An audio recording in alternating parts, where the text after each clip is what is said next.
Working in a restaurant kitchen is not the easiest job ever, and it's not made easier when Gordon Ramsay is looking over your shoulder, and he will tell you in painstakingly explicit details, explicit is a keyword here, why did you do wrong. And in today's video, I want to talk to you about the fact that he's actually a great leader through that kind of open communication and the approach that he has to his kitchen and the staff in it. Welcome to the TohirT channel. My name is Tahir, and today we're talking about Gordon Ramsay, and over the next couple of minutes, I will prove to you that Gordon Ramsay is a true exemplary leader. Let's do this. I don't have to tell you who Gordon Ramsay is or catch you up on what he's accomplished. Let's say you've seen the memes, you've seen the clips on Twitter, and you've seen the YouTube videos. And his shows consistently deliver, whether it's UK, United States, or all over the world. Outside of the actual TV personality, he's a real deal. He's chef de cuisine with multiple restaurants, over a dozen Michelin stars, successful holding company, and he just happened to be really great on camera. I could cry. What a joke. Wow. Hell's Kitchen, Master Chef, Kitchen Nightmares, all of these shows have been around for over 15 years, yet surprisingly I just got into them by watching the Kitchen Nightmares channel or Gordon Ramsay's own channel, and I kept wondering, why?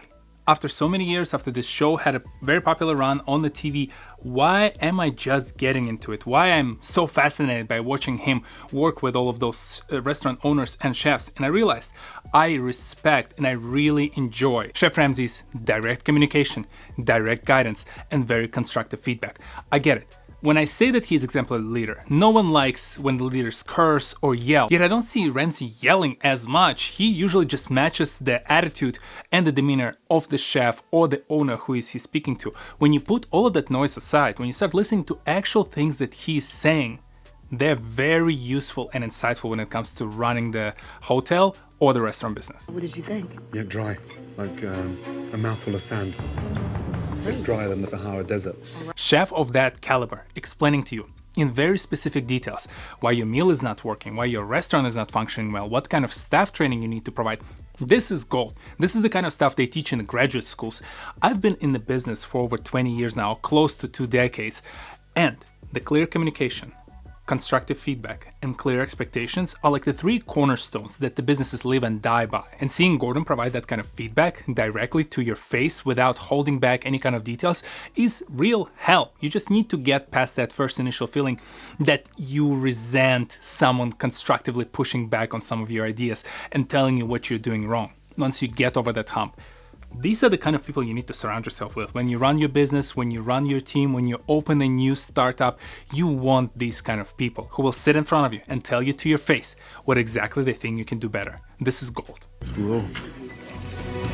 It's almost like you've got to stick your knife in it to kill it. What is also fascinating is seeing those delusional leaders thinking that they're doing everything right, who are not listening and arguing with Gordon Ramsay about the things that they should be fixing in the first place. This is one of my biggest fears. When it comes to my business side and my passion when it comes to building businesses and fixing them, not knowing that I'm moving in the wrong direction is like the worst. As a good leader, you should constantly seek feedback. You should constantly ask people if you're doing the right thing, moving in the right direction. You should continuously check in with people around you. And this is why that team is so important. And this is why having someone like Gordon Ramsay telling you about your business is so precious. Gordon Ramsay teaches us clear structure and leadership is important. Without those two, the entire kitchen turns into chaos, and so will your business. Julian! Yes. That's what you call communication.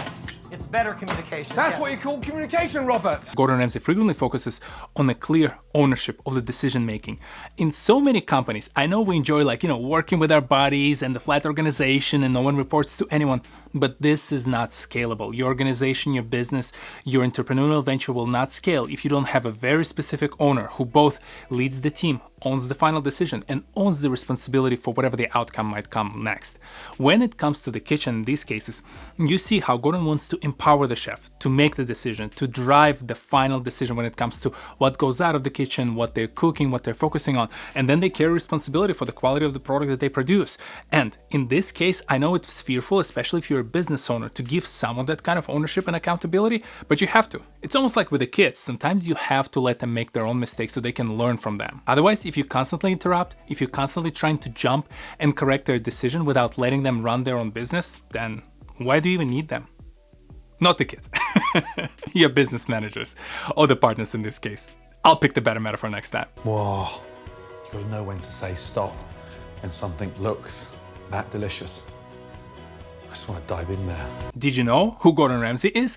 Do you agree that his leadership style does travel pretty well across different businesses? And who are the other personalities who you think sometimes have a little bit of an edgier approach, but it actually works very well across different industries? Share your thoughts and ideas in the section below. You know TV producers like to put Gordon Ramsay in front of the camera because of that explosive personality and all the colorful language he would occasionally use, or quite frequently would use. Yet it's funny how someone like myself got attracted to the show through the kind of business knowledge and the leadership style that Gordon Ramsay exhibits during the show. This is why I always say you have to seek the inspiration and the motivation from other individuals across different industries. You never know where you will find certain unique aspects that would help you in your business or your art or whatever kind of like career you're building today. And if you're curious to learn about some of those other inspirational individuals, well, I'm here every Saturday at 10 a.m. Eastern. Hit that like button, hit that subscribe button, share this video with some of your friends. Here are a couple more videos for you to enjoy, and well, I'll see you in the next one. Peace.